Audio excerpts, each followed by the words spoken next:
subscribe our YouTube channel and watch our videos. يا أيها الذين آمنوا اتقوا الله وقولوا قولا سديدا کہ یہودی جنت میں جائیں گے، یہودیوں کے علاوہ کوئی نہیں جا سکتا، اور نصرانی یعنی عیسائی کہتے تھے کہ عیسائی جنت میں جائیں گے۔ اعوذ باللہ من الشیطان الرجیم، بسم اللہ الرحمن الرحیم۔ وقالوا لن يدخل الجنة إلا من كان هودا أو نصارى تلك أمانيهم قل هاتوا برهانكم إن كنتم صادقين بلى من أسلم وجهه لله وهو محسن فله أجره عند ربه ولا خوف عليهم ولا هم يحزنون۔ وقالوا، اور کہنے لگے یہودی،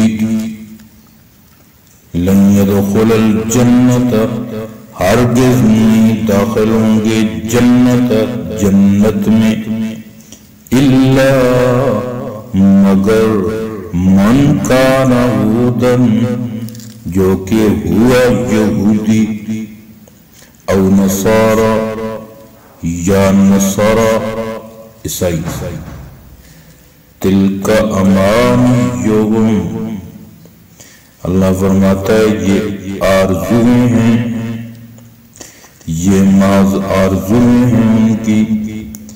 قل ہاتوا برہانکم، قل آپ فرما دیجئے پیغمبر صلی اللہ علیہ وسلم، ہاتوا لے آؤ، برہانکم کوئی دلیل، کوئی سند، ان کنتم صادقین اگر تم سچے ہو۔ بلا من اسلم وجہہ، بلا بلکہ من اسلم جس نے تابع کر دیا، جس نے سونپ دیا، تابع کر دیا، وجہہ للہ، منہ اپنا اللہ کے، یعنی کہ جو اپنے چہرے کو اللہ کے تابع کر دے، وہ محسن، اور وہ نیک کام کرنے والا ہوا،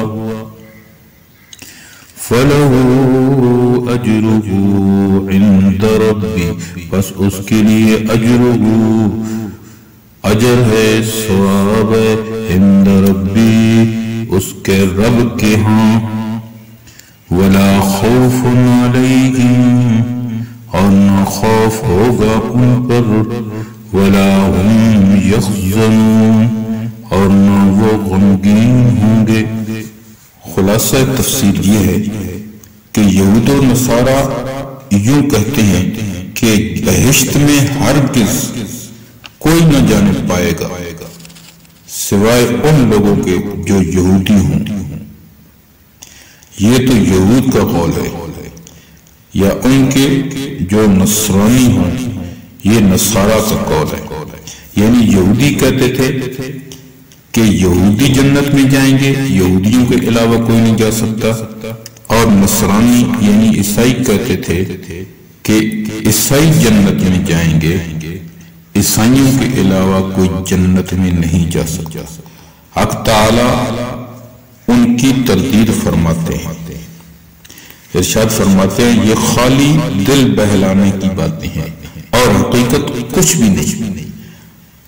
آپ اے پیغمبر صلی اللہ علیہ وسلم، آپ ان سے یہ تو کہیے کہ اچھا اپنی کوئی دلیل تو لاؤ، اگر تم اس دعوے میں سچے ہو سو وہ تو کیا دلیل لائیں گے، کیونکہ کوئی دلیل ہے ہی نہیں۔ اب ہم اس کے خلاف پہلے تو یہ دعویٰ کرتے ہیں کہ ضرور دوسرے لوگ بھی جنت میں جائیں گے، پھر اس پر دلیل لاتی ہیں۔ ہمارا قانون جو پایا ثبوت کو پہنچ چکا ہے یہ ہے کہ جو شخص بھی اپنا رخ اللہ کی طرف جھکا دے، یعنی اعمال اور عقائد میں فرمانبرداری اختیار کرے، اور اس کے ساتھ وہ مخلص بھی ہو کہ فرمانبرداری دلی طور پر اختیار کی ہو، بعض مصلحت سے ظاہر داری نہ ہو، تو ایسے شخص کو اس کی فرمانبرداری کا عوض ملتا ہے پروردگار کے پاس پہنچ کر، اور ایسے لوگوں پر قیامت میں نہ کوئی اندیشہ ہوگا اور نہ ایسے لوگ اس روز مغموم ہونے والے ہیں۔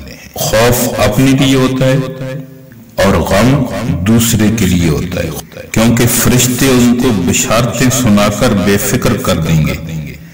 حاصل استدلال کا یہ ہوا کہ جب یہ قانون مسلم ہے تو اب صرف یہ دیکھ لو کہ یہ بات کس پر صادق آتی ہے، تو ظاہر ہے کہ کسی حکم سابق کے منسوخ ہو جانے کے بعد اس پر عمل کرنے والا کسی بھی طور پر فرمانبردار نہیں کہلا سکتا، لہذا یہود و نصارہ فرمانبردار نہ ہوئے، بلکہ حکم ثانی پر عمل کرنا فرمانبرداری سمجھا جائے گا، اور یہ شان مسلمانوں کی ہے کہ نبوت و شریعت محمدیہ کو قبول کر لیا، چنانچہ یہی جنت میں داخل ہونے والے شمار ہوں گے۔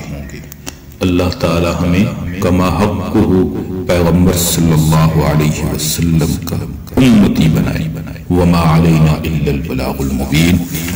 ویڈیو کو لائک، اگر آپ نے چینل سبسکرائب نہیں کیا تو برائے مہربانی چینل کو سبسکرائب کر دیں۔ جزاک اللہ احسن الجزا۔ امید ہے دوستو ویڈیو پسند آئی ہوگی، ویڈیو کو لائک کیجئے، ویڈیو پر کمنٹ کیجئے، شیئر کیجئے اس کو، اور اگر چینل پر نئے ہیں تو سبسکرائب کر لیجئے تاکہ اسی طرح کی ویڈیوز آپ تک پہنچتی رہیں۔ شکریہ، جزاکم اللہ، السلام علیکم ورحمۃ اللہ۔